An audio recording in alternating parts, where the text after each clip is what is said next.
भारत के उत्तराखंड में स्थित हिमालय की ऊंचाइयों पर बसा केदारनाथ धाम शिव भक्तों के लिए एक प्रमुख तीर्थ स्थल है।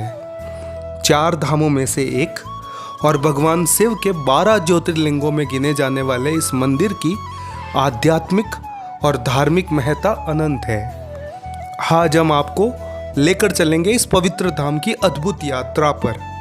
आइए जानते हैं केदारनाथ के इतिहास, धार्मिक महत्व, यहाँ की यात्रा के रोमांच और 2013 की त्रासदी के बाद कैसे ये धाम फिर से खड़ा हुआ। केदारनाथ धाम का इतिहास प्राचीन काल से जुड़ा हुआ है। इसकी स्थापना महाभारत काल में मानी जाती है, जब पांडव अपने पापों का प्रायश्चित करने भगवान शिव की आराधना के लिए हिमालय आए थे। पौराणिक कथा के अनुसार युद्ध के बाद पांडव भगवान शिव से क्षमा मांगना चाहते थे, लेकिन शिव उनसे नाराज थे। उन्होंने भैंसे का रूप धारण कर लिया और यहाँ छुप गए। पांडवों ने उन्हें खोजने की कोशिश की, लेकिन जब भीम ने शिव के इस भैंसे के रूप को पकड़ने का प्रयास किया, वह भूमि में विलीन हो गए। यही वह स्थान है जहाँ भगवान शिव का कुबड़ बाहर निकला और बाद में यही केदारनाथ मंदिर की स्थापना हुई। केदारनाथ मंदिर की स्थापत्य शैली नागर शैली में है और इसे 8वीं शताब्दी में आदि शंकराचार्य द्वारा पुनर्स्थापित किया गया था। हिमालय की ठंडी और कठिन परिस्थितियों में इतने सालों से इस मंदिर का सुरक्षित रहना भी एक चमत्कार से कम नहीं है। केदारनाथ मंदिर का धार्मिक महत्व केवल इसकी पौराणिक कथा तक सीमित नहीं है, बल्कि ये मंदिर एक आध्यात्मिक ऊर्जा का केंद्र भी है। हर साल हजारों श्रद्धालु यहाँ आकर भगवान शिव की आराधना करते हैं। इस मंदिर में शिव की आराधना करने का अर्थ है आत्मा की शुद्धि और जीवन के पापों से मुक्ति। श्रद्धालु मानते हैं कि केदारनाथ की यात्रा से जन्म जन्मांतर के पाप कट जाते हैं और मोक्ष की प्राप्ति होती है।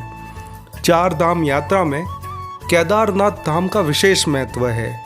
ये यात्रा अपने आप में एक आत्मशुद्धि का मार्ग है। हर श्रद्धालु के दिल में ये विश्वास होता है कि भगवान शिव के दर्शन से उन्हें आध्यात्मिक शांति और आशीर्वाद प्राप्त होगा। केदारनाथ की यात्रा अपने आप में एक साहसिक और कठिन यात्रा है। यहाँ तक पहुँचने के लिए लगभग 18 किलोमीटर का ट्रैक करना होता है, जो कि गौरीकुंड से शुरू होता है।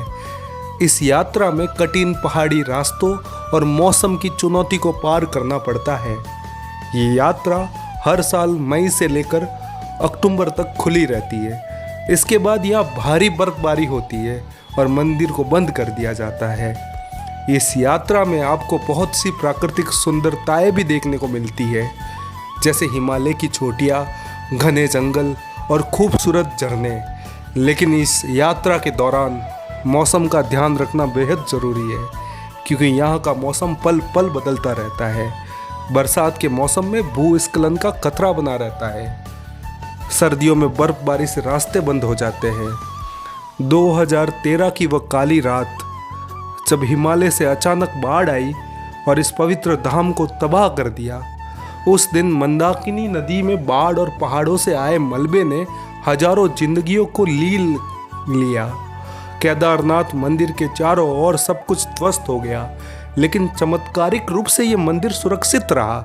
इस भयंकर आपदा में कई श्रद्धालु मारे गए और मंदिर चित्र पूरी तरह बर्बाद हो गया।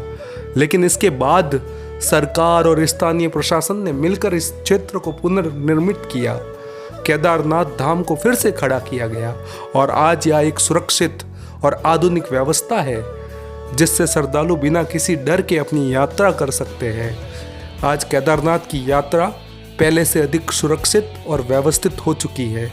अगर आप केदारनाथ आने की योजना बना रहे हैं तो कुछ महत्वपूर्ण बातें ध्यान में रखें। सबसे पहले यहाँ का मौसम अत्यधिक ठंडा हो सकता है, इसलिए गर्म कपड़े साथ लाएं। यात्रा के दौरान अपने स्वास्थ्य का ध्यान रखें और ट्रैकिंग के लिए तैयार रहें। अगर आप ट्रैक नहीं कर सकते हैं तो हेलीकॉप्टर सेवाओं का भी लाभ उठा सकते हैं। सावधानी के साथ यात्रा करें। भगवान शिव के इस पवित्र धाम में आकर इस अद्भुत आध्यात्मिक यात्रा का अनुभव प्राप्त करें। यह यात्रा आपके जीवन को बदलने वाली हो सकती है। केदारनाथ न सिर्फ एक तीर्थ है बल्कि एक ऐसा स्थान है जहां आत्मा को शांति और शक्ति मिलती है। यहाँ की यात्रा जीवन के संघर्षों को पार कर आत्मशुद्धि की ओर ले जाती है। अगर आपको ये वीडियो पसंद आया हो तो हमारे चैनल को सब्सक्राइब करें और इस वीडियो को लाइक और शेयर करें ताकि और लोग भी इस अद्भुत धाम के बारे में जान सकें। हर हर महादेव।